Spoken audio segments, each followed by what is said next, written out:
hoje eu quero dar início a essa reflexão. É uma série reflexiva, é uma mensagem reflexiva, mas uma mensagem que tem a nos desafiar a olhar para dentro. Quem eu estou sendo como discípulo de Cristo? Como está a minha vida? Será que realmente eu tenho vivido de forma que agrada, exalte, engrandeça ao nome de Cristo? Bem, o título da reflexão foi projetado ali, né? Piores do que o diabo, a fé dos demônios e a hipocrisia dos homens de Deus. Piores do que o diabo, a fé dos demônios e a hipocrisia dos homens de Deus. Eu quero lhe convidar a abrir a sua Bíblia na carta de Tiago, leitura do capítulo 2, versículo 19. Capítulo 2, versículo 19. Tiago 2, 19. A palavra de Deus, ela vai dizer para nós ali: você crê que existe um só Deus? Muito bem. Até mesmo os demônios creem e tremem. Você crê que existe um só Deus? Muito bem. Até mesmo os demônios creem e tremem. Oremos. Senhor Jesus, quero rogar a Ti que o Teu Santo Espírito tenha liberdade para falar neste auditório. Ó Pai, que cada pessoa aqui presente possa ter um encontro com o Senhor hoje à noite, aonde o Senhor possa ministrar como está verdadeiramente a nossa vida, como nós temos caminhado no nosso dia a dia, e se devias nós temos nos portado como verdadeiros discípulos. Que hoje venha ser uma daquelas noites confrontadoras, aonde a forma pela qual a gente saia por esta porta seja completamente diferente da forma pela qual a gente entrou. Que aqueles irmãos que assistem a live possam, ó Deus, também ter essa reflexão profunda na noite de hoje. É o que eu peço e rogo em nome de Cristo Jesus. Amém e amém. Bem, eu e você, nós vivemos em um tempo em que muito se fala de fé. Qualquer visualização que você vê ali no Instagram, no Facebook, no TikTok ou onde for, você vai ver alguém falando de fé. Mas que fé é essa? Às vezes, falando bem a verdade, para muitas pessoas a fé não passa apenas de uma confissão verbal. Eu tenho a fé em Cristo Jesus. Tá, mas e aí? Eu tenho a fé em Cristo Jesus. Mas e aí? Frequentam igrejas, congregam numa igreja, são membros de uma igreja, mas não vivem como filhos de Deus. Parece que o máximo que tem é conhecimento, mas não tem vida. Vivem literalmente uma vida vazia, uma vida que nas melhores condições o que possui é intelecto, mas não vida e relacionamento com Deus. Tiago, ele escreve essa epístola para confrontar justamente a hipocrisia dos homens de Deus. Ele escreve essa carta para declarar: olha, vocês estão vendo? Até mesmo os demônios tremem. Até eles tremem. Mas vocês, não sei o que está acontecendo no meio de vocês. Bem, as Institutas, de Calvino, ele fala o seguinte: a fé verdadeira não é apenas conhecimento, mas uma confiança viva que molda toda a vida do crente. Ou seja, a gente recebe o intelecto da parte de Deus, aprendemos alguma coisa, mas isso gera transformação. Isso gera um movimento dentro de nós. Está entendendo? John Owen, ele reforça essa ideia ao afirmar: se a fé não nos leva a mortificar o pecado, então é uma ilusão. Está entendendo? Se a fé não nos leva a matar o pecado, a lutar contra o pecado, a romper com o pecado, não sei o que a gente está fazendo aqui hoje. Não sei por que a gente ergue a mão em adoração. Não sei por que a gente bate palmas. Não sei por que a gente lê a Bíblia. Porque se todos esses movimentos que são bíblicos, são necessários, não culminar na transformação de vida, não faz sentido algum. Bem, hoje eu quero lhe convidar a refletirmos sobre as características deste tema. Por que piores do que o demônio? Por que piores do que o diabo? Por que que os demônios possuem uma fé ativa e muitas vezes nós, como corpo de Cristo, vivemos uma fé medíocre? Vivemos uma fé de ilusão. Por quê? Hoje, o primeiro tópico que eu quero lhe convidar a refletir comigo é sobre a teologia dos demônios, quando o saber sobre Deus não é o suficiente. A teologia dos demônios, quando o saber de Deus não é o suficiente. Cá entre nós, os demônios conhecem mais teologia do que qualquer pastor, do que qualquer mestre em teologia. Conhecem mais teologia do que qualquer seminário bíblico. Eles conhecem. E eles confrontam os filhos de Deus. Eles confrontaram o próprio Jesus. Eles confrontaram a audácia de confrontar o próprio Jesus. Eles sabem que Cristo é soberano. Os demônios, eles reconhecem a divindade de Cristo. E eles tremem diante dele. No entanto, todo esse conhecimento teológico, bíblico, refinado que os demônios têm, não salva, mas pelo contrário, os condena. Pelo contrário, os condena. Eu gosto muito de Jonathan Edwards, que eu particularmente, eu me identifico muito com ele. Ele é um teólogo e ele não... A gente vai ter aqueles pastores, teólogos, que eles estudaram, escreveram o estudo e falam tudo de cabeça. Eu tive o privilégio de viver 4 anos com o pastor Oswaldo Mancebo Reis. Em 4 anos eu nunca vi ele usar uma anotação. Em 4 anos eu nunca vi ele usar a Bíblia. E detalhe, ele sabia em 3, 4 versões a Bíblia de cabeça. Eu não ganhei essa memória, esse intelecto. Mas Jonathan Edwards e por isso que eu falo que eu me identifico com ele, tudo que ele escrevia, ele estava ali constantemente vendo, para reforçar a memória, para não perder o foco, o objetivo e tudo mais. Ele diz o seguinte: Satanás tem mais conhecimento teológico do que qualquer ser humano, mas ele não tem uma coisa, que é o quê? O amor por Deus. Bem, a fé verdadeira, portanto, ela não é apenas conhecer doutrinas, mas amá-las, aplicá-las à sua vida pessoal.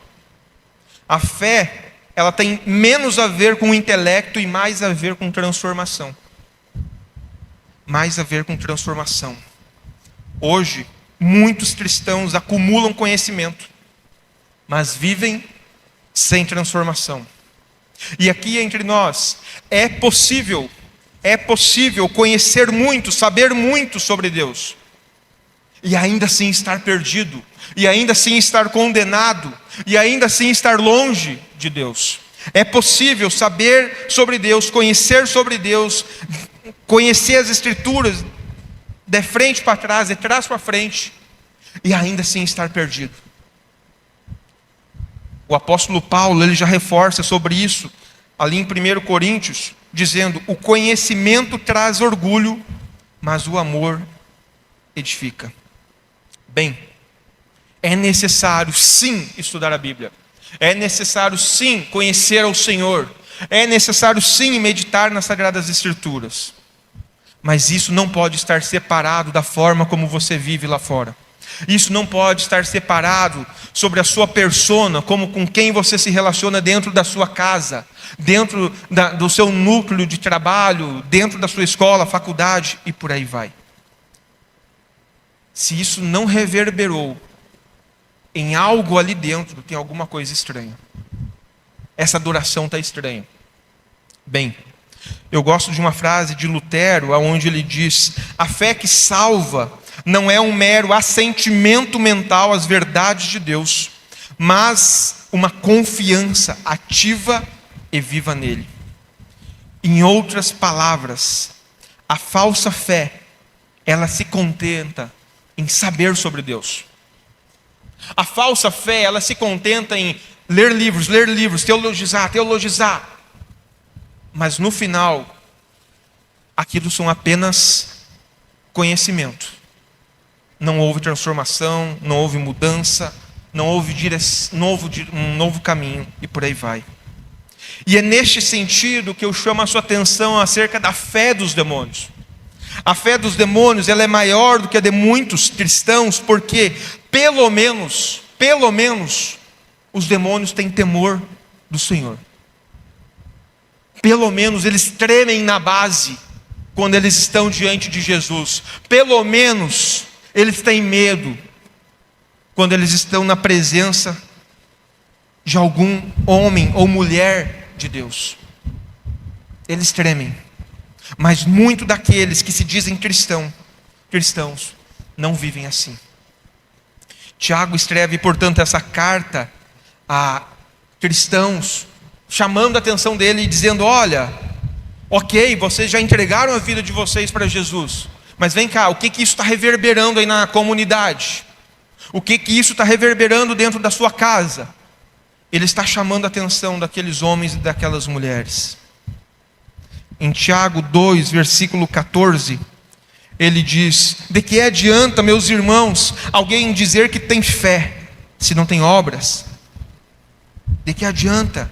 Para ele, todo aquele que nasceu de novo vai reverberar em obras. E veja só, nós não somos salvos por obras, mas as obras é a consequência daquele que foi salvo. Está entendendo? Você pode fazer coisas e acordar no inferno. Agora, aquele que tem um encontro com Jesus, ele não vai viver, mas sem fazer algo.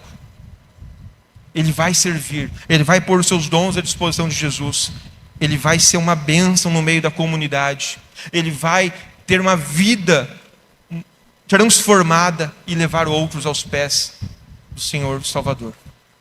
Bem, perguntinhas para reflexão antes do próximo tópico. A sua fé tem transformado a sua vida? Ela tem influenciado a sua vida nas suas decisões cotidianas? Ou você toma uma decisão na terça, na quinta, no sábado, como quem nem consulta o Senhor, como quem eu sou o dono da minha vida, eu sei qual é o melhor caminho, eu sei, eu que me mando, eu que me governo?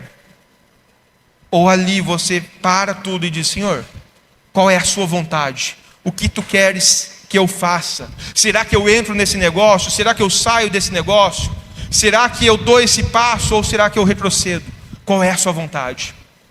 Como você toma decisões no seu dia a dia vai falar muito se você treme diante do Senhor ou se você só ergue a mão na hora da adoração.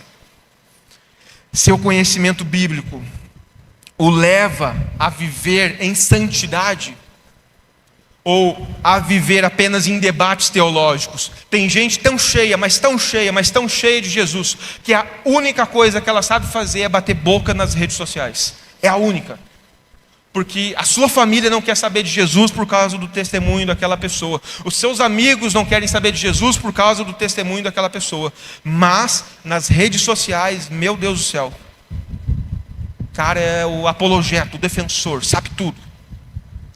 O seu conhecimento bíblico o leva a viver em santidade ou apenas para bater boca usando a palavra de Deus?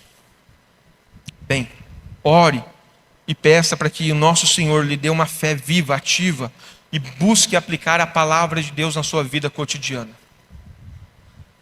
Busque aplicar a palavra de Deus na sua vida cotidiana. Segundo lugar, a tragédia da igreja moderna, cristãos sem reverência. E essa foto ela é provocativa, é para causar impacto mesmo. É para causar impacto. Às vezes nós vemos o corpo de Cristo tão misturado com coisas que não tem nada a ver com o nosso Senhor e Salvador, que daqui a pouco a gente já não sabe mais quem é quem. A tragédia da igreja moderna são cristãos sem reverência. Eu lhe convido a abrir em Marcos. Vai lá em Marcos, capítulo 5. Marcos, capítulo 5. E você vai ver um encontro muito inusitado. Marcos, capítulo 5, versículos 6 ao 13. Marcos, capítulo 5, versículos 6 ao 13. Poderia começar no 1, mas para remir o tempo, 6. Quando ele viu Jesus de longe, correu e prostrou-se diante dele e gritou em alta voz: que queres comigo, Jesus, filho do Deus Altíssimo? Rogo-te, por Deus, que não me atormentes. Pois Jesus tinha dito: saia deste homem, espírito imundo. Então Jesus lhe perguntou: qual é o seu nome? Meu nome é Legião, respondeu ele, porque somos muitos. E implorava Jesus com insistência que não os mandasse sair daquela região. Uma grande manada de porcos estava passando numa colina próxima. Os demônios imploraram a Jesus: manda-nos para os porcos, para que entremos neles. Eles lhe deu permissão, e os espíritos imundos saíram e entraram nos porcos. A manada de cerca de 2.000 porcos atirou-se do precipício abaixo, em direção ao mar, e se afogou. A prova de que os demônios tremem, ela é vista nesse texto.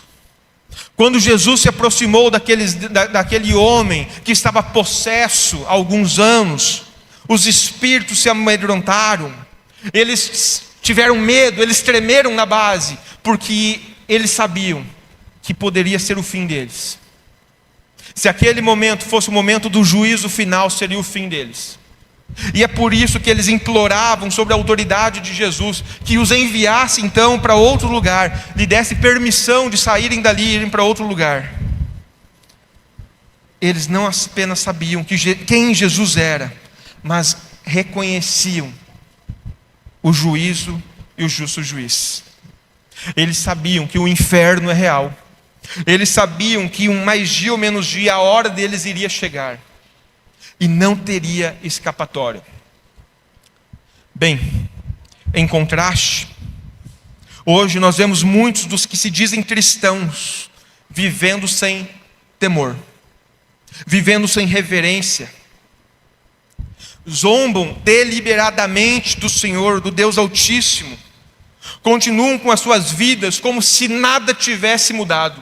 Eu aceito a Jesus, mas lá fora está fazendo tudo errado. Eu aceito a Jesus, mas não me convide para ir num bloco de carnaval, ainda mais agora que tem igreja que faz bloco. Eu aceito a Jesus, mas não tenho nada contra o Halloween. Aquilo não me incomoda. Está entendendo? Muitos dos filhos de Deus zombam hoje, sem temor de Deus, como se nunca tivessem um dia que prestar contas a Ele.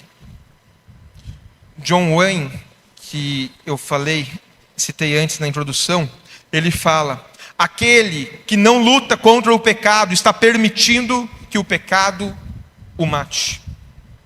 Aquele que não luta contra o pecado, ele está permitindo, ele está dando brecha, para que amanhã ou depois o inimigo puxe a corda, para que amanhã ou depois o inimigo literalmente acabe com a vida dele. Todas as vezes que a gente vai conversar com alguém que caiu, que entrou em pecado, que destruiu uma família, que se afastou do Senhor, tu pode ver, pecado chama pecado. O cara não começou lá no fim, o cara começou com pequenas ações pecaminosas, e elas foram crescendo, e foram crescendo, e foram crescendo, até um dia Satanás puxar a corda, e aí era tarde. Aí era tarde. Sproul, próximo teólogo, ele fala: o grande problema da nossa geração não é a falta de conhecimento religioso, mas a perda do senso de reverência e temor diante de Deus. Está entendendo? O problema da igreja moderna não é a falta de fé, mas é a falta de temor. É a falta de temor. Provérbios 9, versículo 10 diz: o temor do Senhor é o princípio da sabedoria, mas os filhos de Deus vivem sem temor. E quando eu falo aqui em temor, eu não estou falando naquele temor paralisante, eu tenho medo do Deus irado, não é isso. Eu estou falando de respeito. Sabe o filho, o bom filho, que acata a vontade do seu pai e da sua mãe, porque ele tem respeito, consideração, estima pelos seus pais? É isso que eu estou falando. Eu não estou falando assim de eu sair lá fora, estou com medo do Deus punitivo que vai acabar com a minha vida. Não estou falando disso. Eu estou falando do temor, de respeito, de reverência. Eu sei o que esse Deus fez por mim. Eu sei quem Ele enviou naquela cruz para morrer por mim. Eu sei o que Jesus fez por mim para que hoje eu pudesse ter vida. E é por causa dessa vida que hoje eu vivo, eu não tenho mais alegria no pecado. Eu não tenho mais alegria nas coisas que não provêm de Deus. Então aquele que teme ao Senhor vive para agradá-lo. Bem,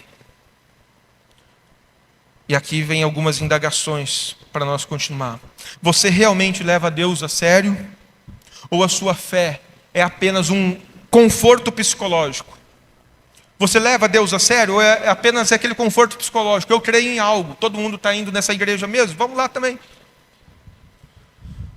Ou você só menciona Deus quando lhe é conveniente? Sabe aquela pessoa que não está nem aí para Deus, mas deixa o cerco apertar e vamos ver se não clama ao Senhor? Quem é você? Cuide a prática do pecado. Aquilo que você tolera hoje, amanhã vai ser aquilo que vai acabar com a sua vida. Aquilo que você tolera hoje, amanhã vai destruir com a sua família. Cuide, simplesmente cuide.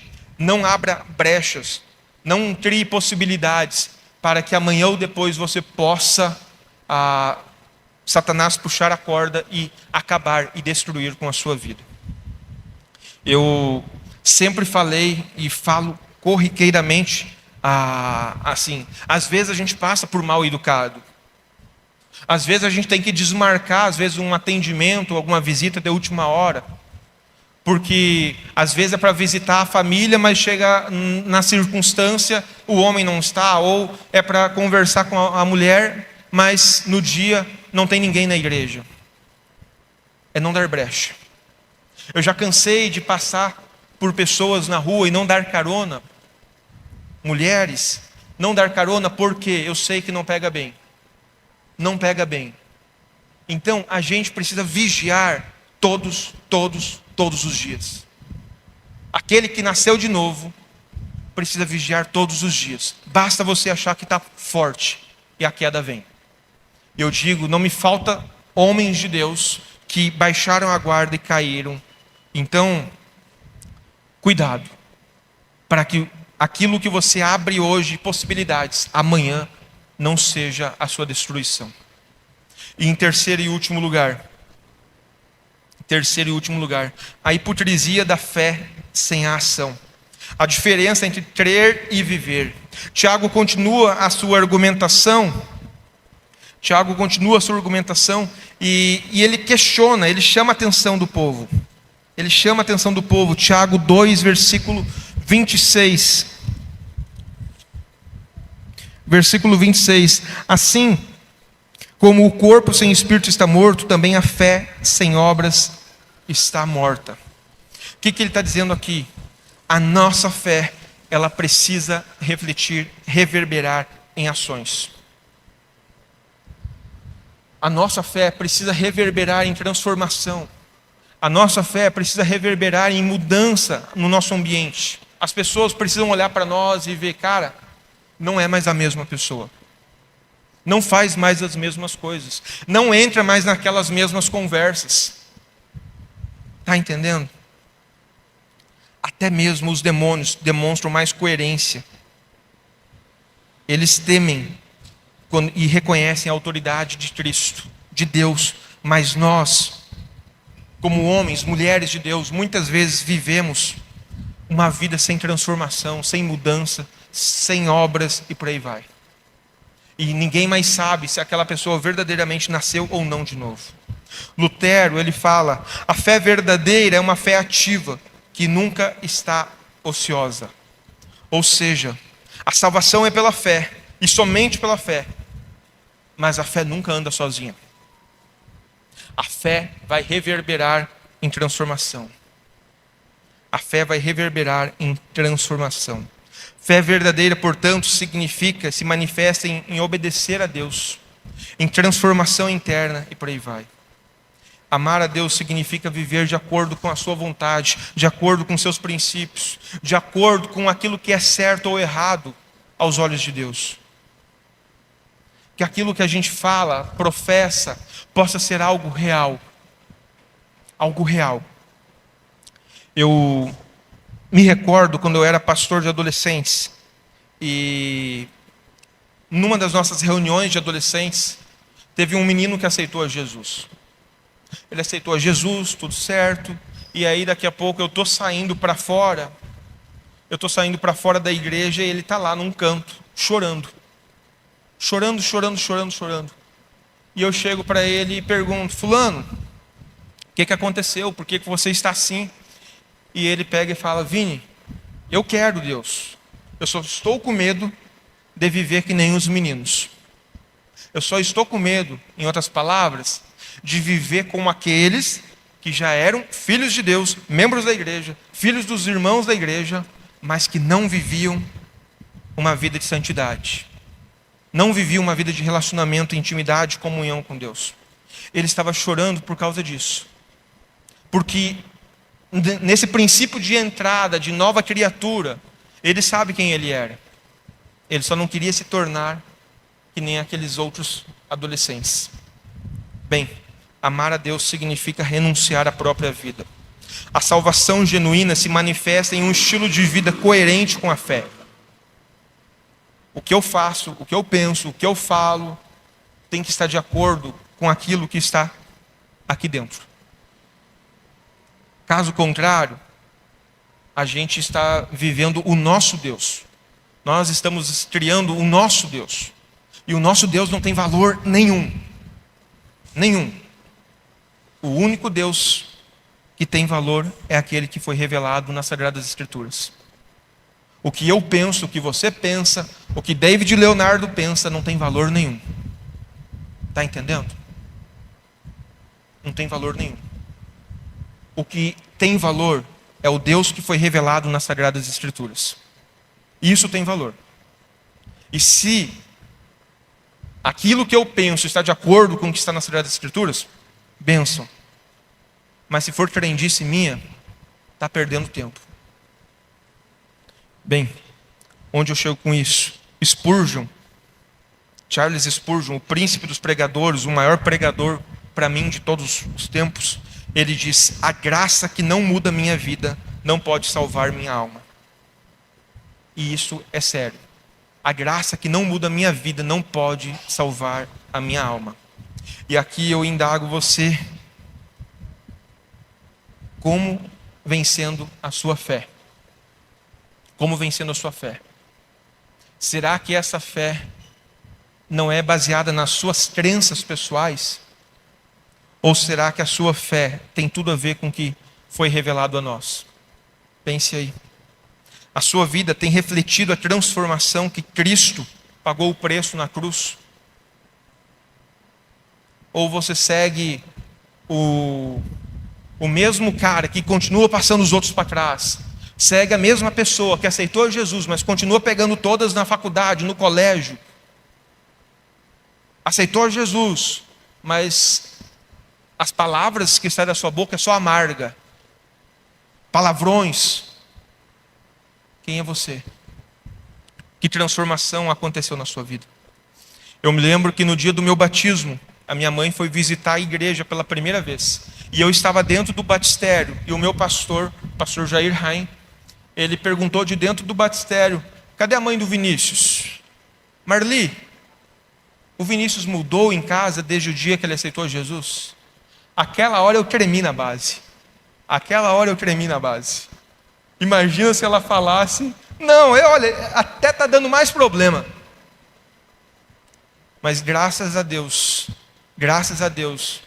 Deus já tinha quebrado o meu coração contra alguns pecados. Eu já tinha perdoado a minha família contra algumas coisas. Já tinha pedido perdão quanto uma outra infinitude de coisas que eu tinha causado mal a eles.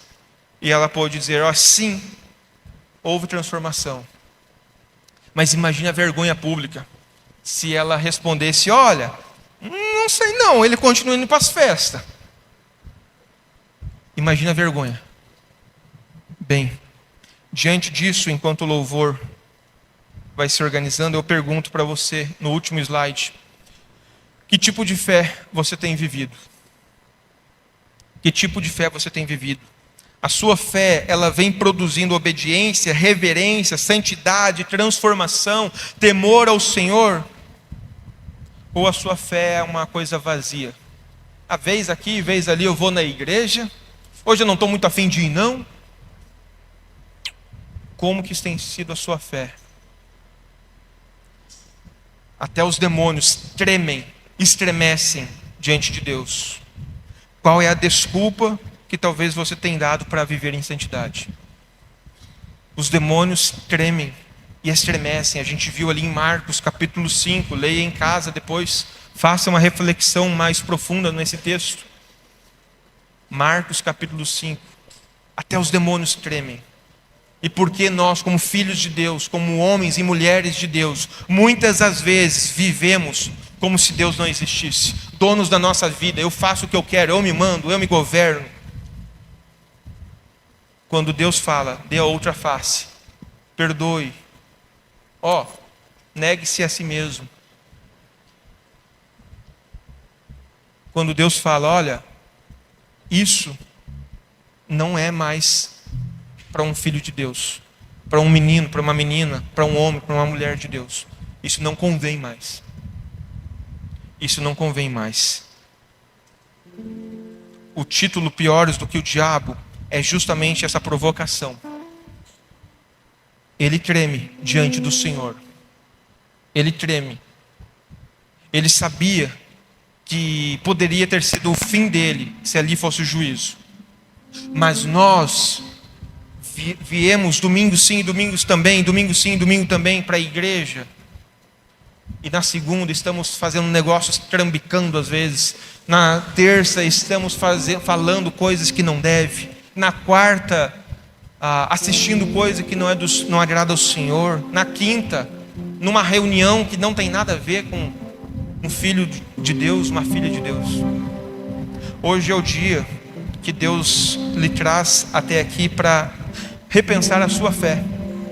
Mateus 7:21 vai dizer, por que vocês me chamam de Senhor, Senhor? Lucas 6:46, Por que me chamam Senhor, Senhor, se não vivem de acordo com a minha palavra? Mateus 7:21, nem todo que me diz Senhor, Senhor entrará no reino dos céus, mas aquele que faz a vontade do meu Pai. Mas aquele que faz a vontade do meu Pai. Eu gosto de uma frase que impactou a minha vida lá em 2006 para 2007, quando eu conheci Jesus. Eu conheci Jesus 20 de fevereiro de 2007. E teve uma frase que me impactou muito. O pastor Mark Dever, ele diz: você pode ter nascido na igreja ou um contexto de família cristã, você pode ter sido criado na igreja, você pode ter sido batizado na igreja, você pode ter casado na igreja e ainda assim acordar no inferno. Está entendendo? Nós não podemos estar presos à igreja, não podemos estar presos à estrutura religiosa. Nós tivemos uma assembleia agora há pouco para receber novos membros e é bênção. Isso ajuda nós de formas administrativas a tomar decisões como comunidade. Mas ser membro da igreja local não significa nada, porque tem membro que vai acordar no inferno e tem gente que nunca se membrou a uma igreja e vai um dia estar no paraíso. A membresia é para a gente saber quem é esse rebanho, como nós vamos tomar decisões juntos, mas não se escolhe no fato de ser membro. Isso não significa nada para o Senhor. Então, se você é membro ou não, Viva uma fé ativa com o Senhor. Viva de modo digno, que agrade, que honre, que exalte a Cristo Jesus. Que no seu trabalho, na sua família, no seu meio social, todos possam olhar para você: olha, ali tem um discípulo de Jesus. Enquanto você não estiver causando sede nas pessoas à sua volta de Jesus, enquanto você talvez não estiver causando repulsa dessas pessoas, porque ele é o crente, não chama mais ele para a reunião nossa, que agora ele é crente. Enquanto você não estiver chamando repulsa, pode ter certeza que alguma coisa tem errado com a sua adoração. Se você é um do meio, se você é um daqueles que não conhece Jesus, tem alguma coisa estranha na sua adoração, na sua fé, e é necessário você repensar. E quem sabe hoje que o Senhor lhe trouxe aqui, quem sabe hoje se arrepender e dizer, e tomar uma nova decisão por Cristo: olha, não quero mais viver assim, eu quero viver algo novo, algo incrível com Jesus, mas não quero mais ser eu mesmo. Eu quero matar minha carne todos os dias e viver para a honra e para a glória dele.